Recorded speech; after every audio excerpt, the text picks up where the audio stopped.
তুমি কি ক্লাস 10-এ পড়ছো? 2026-এ মাধ্যমিক এক্সাম দিতে চলেছো? তাহলে তুমি একদম সঠিক ভিডিওতে ক্লিক করেছো।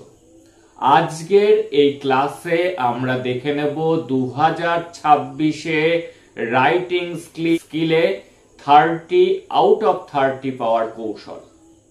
আমাদের জেনে নিতে হবে আগে এই বছর কোন কোন ধরনের রাইটিং গুরুত্বপূর্ণ। শুধু সেটি জানলে হবে না, জানতে হবে কোন কোন রাইটিং আমরা সব থেকে বেশি প্র্যাকটিস করব। শুধু তাই নয়, আজকের ক্লাসে আমি বলে দেব সব থেকে গুরুত্বপূর্ণ সিন প্যাসেজ, যেগুলি আমাদেরকে এই বছরের জন্য ভালো করে প্র্যাকটিস করতেই হবে। আর যারা যারা রাইটিং স্কিল লেখার কৌশল শিখতে চাচ্ছ বা ধারাবাহিক ক্লাস করতে চাচ্ছ, তাদেরকে বলবো এখনই চ্যানেলটিকে সাবস্ক্রাইব করে নোটিফিকেশন অন করে রাখো ফর ইওর বেটার রেজাল্ট। চলো এবার দেখে নেওয়া যাক 2026-এর গুরুত্বপূর্ণ রাইটিং এবং সিন।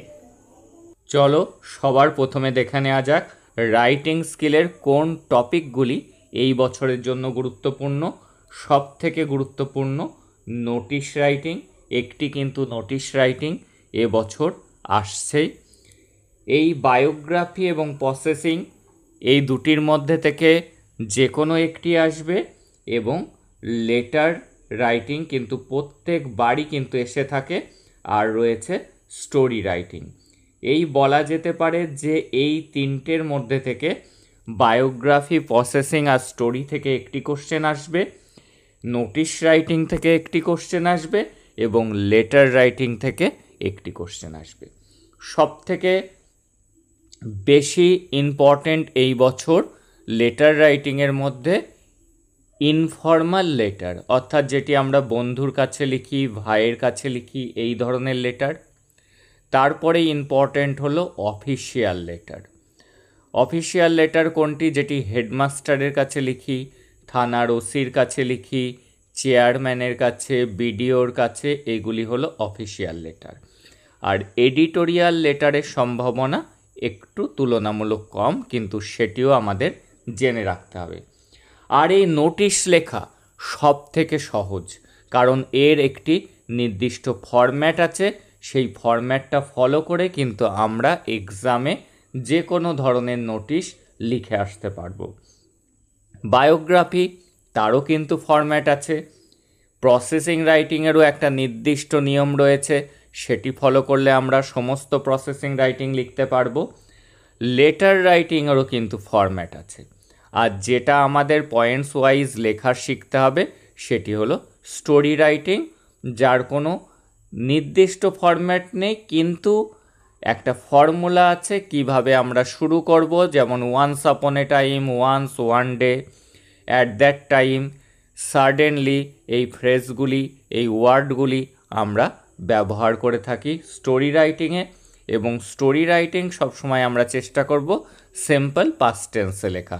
এইটুকু মাথায় রেখে যে পয়েন্টসগুলি দেয়া থাকবে সেগুলিকে যদি তুমি ডেভেলপ করে আসো, কোশ্চেন আনকমন এসছে, যে স্টোরিগুলো তুমি পড়ে গিয়েছো আসেনি, তাও কিন্তু তুমি 6 থেকে 7 নাম্বার তুলতে পারবে। প্রত্যেকটার ক্ষেত্রেই সেম ফরম্যাট যদি ফলো করো তাহলে 6 থেকে 7 নাম্বার কমন না আসলেও কিন্তু তুমি তুলতে পারবে। আর যারা যারা ভাবছো সেই ফরম্যাট শিখবো বা সহজ কৌশলটি স্টোরি রাইটিংয়ের রাইটিং স্কিলে শিখে নেব, story writing, letter writing, biography, processing, notice লেখার, তারা সত্য চ্যানেলের সাথে যুক্ত হয়ে যাও। এই সাজেশান অনুযায়ী কিন্তু ধারাবাহিকভাবে ক্লাস আসতে থাকবে। এইবার এক এক করে আমরা দেখে নিই নোটিশের মধ্যে থেকে আমরা কোন ধরনের নোটিশগুলি প্র্যাকটিস করব। দেখো, এই যে কোনো কম্পিটিশানের একটি মাত্র ফরম্যাট পড়লে হাজারো কম্পিটিশান তোমরা লিখতে পারবে। Annual sports competition, sit and draw competition, debate competition, যদি কুইজ কন্টেস্ট আসে, সব কিন্তু একই রকম। ক্যাম্পের উপর থেকে একটা ফরম্যাট জেনে রাখলে blood donation camp, eye treatment camp, health check up camp, dengue awareness camp, যে কোনো, আমি আর লিখলাম না, যে কোনো ধরনের ক্যাম্প তুমি লিখে আসতে পারবে। আর একটা relief fund, flood relief fund, এটিও কিন্তু এই বছরের জন্য গুরুত্বপূর্ণ। যে কোথাও একটা বন্যা হয়েছে, বন্যার ত্রাণ দেওয়ার জন্য একটা ফান্ড ক্রিয়েট করা হয়েছে, বন্যা দুর্গতদেরকে হেল্প করার জন্য ক্লাসে স্টুডেন্টদেরকে বলতে হবে সেই ফান্ডে তারা যেন অর্থ সাহায্য করে থাকে। আর কি, অবজারভেশন, স্কুলে কোনো একটা কিছু উদযাপন হয়েছে তারপরেও নোটিশ আসতে পারে, সেটা অবজারভেশন অফ টিচার্স ডে হতে পারে, Rabindra Jayanti, annual function, independence day, যে কোনো থাকুক এর জন্য একটা ফরম্যাট পড়লে আমাদের হয়ে যাচ্ছে। ট্রি প্লান্টেশন প্রোগ্রামও খানিকটা সেই ফরম্যাটে ফেলেই লেখা যাবে।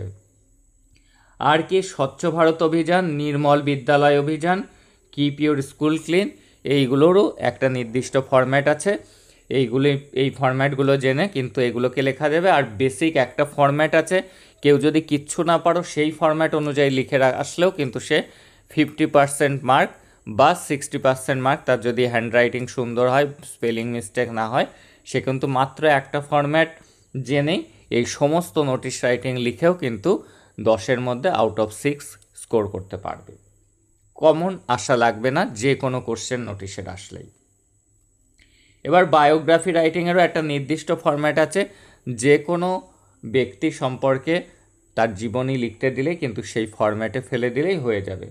কোনটা কোনটা পড়বো, এপিজে আব্দুল কালাম, সচিন টেন্ডুলকর, সৌমিত্র চ্যাটার্জি, লতা মঙ্গেশকর, সত্যজিৎ রায়, বি আর আম্বেদকর, এইগুলো আমরা দেখে যাব। এবার প্রসেসিং রাইটিং লিখতে গেলে কি করতে হয়, সাবজেক্ট বসাতে হয়, ইজ অথবা আর লিখতে হয়। একটি সাবজেক্ট থাকলে ইজ, অনেকগুলো থাকলে আর যে ভার্বটা দেওয়া থাকবে তার থার্ড ফর্ম। এই রুলসটাকে মেনটেন করে at first, then, next, after that, finally, now, এইগুলিকে ফলো করে আর টেন্সের ক্ষেত্রে এই প্যাটার্নটাকে মেনটেন করে যদি কেউ লিখে আসে, সে যে কোনো ধরনের প্রসেসিং রাইটিংই আসুক না কেন, সে মিনিমাম 70 থেকে 80% স্কোর করতে পারবে, কমন না আসলেও। তাহলে কি কি আমরা প্র্যাকটিস করে যাব, how to prepare mango pickle, tomato jelly, T preparation, ORS preparation, news paper কীভাবে তৈরি হয়, how news paper is produced, how publish school magazine, গুরুত্বপূর্ণ, হাউ এসএমএস ইজ সেন্ট, কীভাবে এসএমএস পাঠানো হয়, হাউ টু প্রিপেয়ার স্যালাড কীভাবে বানানো হয়, how to prepare mustard oil, how blood is collected in a blood donation camp থেকে কীভাবে blood collected করা হয়, সমস্ত কিছু একটা মাত্র ফরম্যাট সূত্র জেনে রাখলে আমরা কিন্তু লিখে দিয়ে আসতে পারি। এইবার দেখে নেব আমাদের লেটার রাইটিং। এই যে এডিটরের কাছ থেকে আমাদের একটাই ফরম্যাট পড়ে রাখবো, যে কোনো টাইপের যা সম্পর্কেই লিখতে দিক, সে প্লাস্টিক ব্যাগ দিক, লাউড স্পিকার দিক, ব্যাড কন্ডিশন বা bad effects of mobile phone দিক, merit demerits of social networking দিক, পুওর ড্রেনেজ সিস্টেম দিক, ফ্রিকোয়েন্ট রোড অ্যাক্সিডেন্ট আসুক, প্রাইস হাইক আসুক, যাই আসুক, এর জন্য এতগুলো আমরা পড়বো না, মাত্র একটা ফরম্যাট পড়ে নেব, যে কোনো ধরনের এডিটোরিয়াল রাইটিং আমরা লিখে দিয়ে আসতে পারবো। আর কি, এই যে অফিসিয়াল লেটারের ক্ষেত্রে আইসি বা ওসি বা পুলিশ স্টেশনের জন্য একটাই নির্দিষ্ট ফরম্যাট রয়েছে, সেখানে আসতে পারে লস অফ মোবাইল ফোন, তুমি মোবাইল ফোন হারিয়েছো, বাইসাইকেল হারিয়েছো, বা complain thoughtless use of microphone, তোমাদের এলাকায় মাইক্রোফোন বা লাউডস্পিকার জোরে জোরে বাজাচ্ছে, তার বিরুদ্ধে কমপ্লেন, তুমি মাধ্যমিক মার্কশিট সার্টিফিকেট হারিয়ে ফেলেছো, তার উপরেও যদি আসে, সবগুলোর ক্ষেত্রে একটাই মাত্র ফরম্যাট জানলেই হয়ে যাচ্ছে। মিউনিসিপ্যাল চেয়ারম্যানের কাছে আসতে পারে যে তোমার এলাকায় ডেঙ্গু স্প্রেড হয়েছে, তোমার এলাকার রাস্তাগুলো খারাপ, সেগুলো রিপেয়ার করতে হবে, ইররেগুলার ক্লিয়ারেন্স অফ গার্বেজ, ময়লা আবর্জনা পরিষ্কার করা হয় না, পুওর ড্রেনেজ সিস্টেম, যাই আসুক একটা ফরম্যাট অ্যাপ্লাই করে এটাও কিন্তু আমরা লিখে দিয়ে আসতে পারছি। সেই জন্য আমাদেরকে ট্রিক্সগুলোকে শিখতে হবে, মুখস্থ বিদ্যা অ্যাপ্লাই করে কিন্তু সবসময় সাফল্য আসবে না, সব কোশ্চেন সব রাইটিং কিন্তু কমন নাও আসতে পারে, কিন্তু তোমাকে সূত্রগুলো বা ফরম্যাটগুলো জেনে রাখলে তুমি কিন্তু সেই অনুযায়ী লেখা প্র্যাকটিস করলে সব রাইটিং লিখে আসতে পারবে। হেডমাস্টারের কাছেও তাই একটা নির্দিষ্ট ফরম্যাট রয়েছে, অ্যারেঞ্জ সাম স্পেশাল ক্লাস বা এক্সট্রা ক্লাসেস আসতে পারে, এই রাইটিংগুলি কেবলমাত্র 2026-এর মাধ্যমিক নয়, টেস্ট এক্সাম যে দিতে চলেছ তোমরা, সেখানেও কিন্তু গুরুত্বপূর্ণ। একই সাজেশান টেস্ট এবং ফাইনালের জন্য।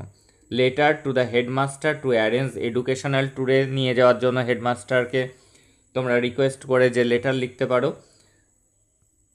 এই দুটো হেডমাস্টারের কাছে ফরম্যাট আমরা জেনে রাখলাম।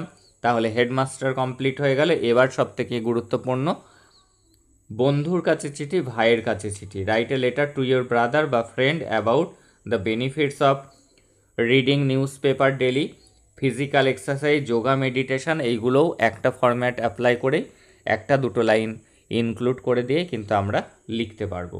বন্ধুর কাছে লেখার একটা ফরম্যাট বা ভাইয়ের কাছে লেখার ফরম্যাট একটা জেনে নিলে কিন্তু আমরা লিখতে পারছি। আর কোনগুলো আমরা দেখব? ফ্রেন্ডের কাছে ভিজিট টু এ প্লেস, একটা জায়গায় বেড়াতে গিয়েছো সেই সম্পর্কে দিতে পারে। Advising him or her visiting public library as frequently as possible, তাকে পরামর্শ দিতে পারো পাবলিক লাইব্রেরি ভিজিট করার জন্য। দিতে পারে a book you have recently read, সম্প্রতি একটা বই পড়েছো তার বিষয় সম্পর্কে বন্ধুর কাছে চিঠি। Write a letter to your friend about your plan after মাধ্যমিক এক্সাম, মাধ্যমিক এক্সামের পরে তোমার প্ল্যানটা কি। Right a letter to your friend and brother advising him or her to give up bad habits, তা বলতে হবে যে ব্যাড হ্যাবিটসগুলো ছেড়ে দেওয়ার, তার মধ্যে স্মোকিং থাকতে পারে, নেল বাইটিং থাকতে পারে, অনলাইন গেমে অ্যাডিকশান, এইগুলো সবই কভার করে লিখে নিলেই যাই আসুক এই টপিকগুলোর উপর তুমি লিখে দিয়ে আসতে পারছো। এইবার স্টোরি রাইটিং পড়তে হবে যে বইয়ে যেটা আছে foolish crow and a cunning fox, তারপরে sailor and monkeys, Lord Buddha and the mother, the old man and his 3 son, quarrelling sons, a farmer and his golden goose, 2 friends and a bear, সবই তোমরা ছোটোবেলা থেকে পড়ে আসছো, 7-8 থেকে এগুলো রয়েছে। The old lady and the doctor, the slave and the lion, the soldier and the caged birds, আর ফরগেটফুল সায়েন্টিস্ট।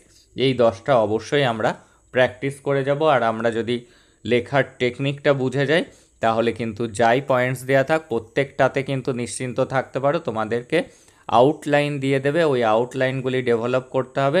আর ফরম্যাটটি জেনে নিলেই কিন্তু তুমি 80% প্লাস মার্কস রাইটিংগুলোতে তুলতে পারবে অত্যন্ত সহজে। আর এই টেকনিকটা শিখতে গেলে চ্যানেলের সাথে যুক্ত হয়ে যাও, চ্যানেলটিকে সাবস্ক্রাইব করে নোটিফিকেশান অন করে রাখো ফর ইওর বেটার রেজাল্ট। তখন তোমার এই রাইটিং নিয়ে আর কোনোই প্রবলেম মনে হবে না যে এতগুলো রাইটিং কিভাবে মনে রাখবো। তুমি যদি লেখার কৌশল শিখে নাও, তোমার সামনে যে রাইটিংই দিক না কেন তুমি কিন্তু লিখে আসতে পারবে। এইবার আমরা দেখে নেব যে গুরুত্বপূর্ণ সিন প্যাসেজ। দেখো আমি গুরুত্ব অনুযায়ী সাজিয়েছি। সবথেকে গুরুত্বপূর্ণ এই বছর প্রোজ অর্থাৎ গল্প, আওয়ার রানওয়ে কাইট আমরা ভালো করে প্র্যাকটিস করব, এখানে থাকবে 12 মার্কস। তারপরে গুরুত্বপূর্ণ হলো পাসিং অ্যাওয়ে বাকপু, এটা দ্বিতীয় স্থানে, এবং তৃতীয় স্থানে ফাদার হেল্পস। এই বছর কিন্তু অত্যন্ত গুরুত্বপূর্ণ আওয়ার রানওয়ে কাইট, তোমরা কিন্তু 3টি ইউনিটই ভালোভাবে প্র্যাকটিস করতে থাকো এবং চ্যানেলে ক্লাসও আসবে, সেই ক্লাসগুলিকে যদি খেয়াল রাখো কিভাবে লিখতে হয় কোশ্চেন ধরে, যে 2 মার্কসের কোশ্চেনগুলোতে তোমাদের মার্কস কাটা যায় কারণ তোমরা কোশ্চেন ধরে আনসার লিখতে পারো না, সেগুলোও কিন্তু ধরে ধরে শেখানো হবে। আর সবথেকে গুরুত্বপূর্ণ হলো দ্য স্নেল, তারপরে ফেবল, তারপরে মাই ওন ট্রু ফ্যামিলি। সেই জন্য এই স্নেলে গুরুত্ব দাও, আওয়ার রানওয়ে কাইটে গুরুত্ব দাও, এই দুটো সবার আগে তোমরা রেডি করে ফেলো। দ্যাটস অল টুডে, তোমাদের সাথে দেখা হচ্ছে পরের ক্লাসে। God bless.